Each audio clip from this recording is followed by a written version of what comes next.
Ale do čoho by Európska únia mala investovať peniaze, je výskum, vývoj a rozširovanie výrobných kapacít. Vieme povedať, koľko asi ľudí robí v obrannom priemysle na Slovensku? 10 000. 10 000. 100%. Okay. Keď to zoberieme ešte aj s tým efektom na subdodávateľov a tak ďalej, sú to rozhodne 10 000 a len za posledné 2 roky tu máme investície, ktoré priniesli naozaj tisíce nových pracovných miest. Naposledy sme robili tlačovú konferenciu k tomu, že ideme spolu s jednou francúzskou spoločnosťou otvárať nový závod v Strážskom.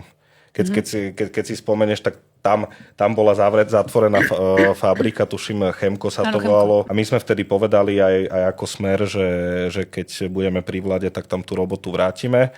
A my sme to teda prostredníctvom obranného priemyslu a takéto medzinárodnej spolupráce vrátili. Na to, že sme teda od toho Francúzska izolovaní podľa opozície, tak si myslím, že celkom fajn výsledok.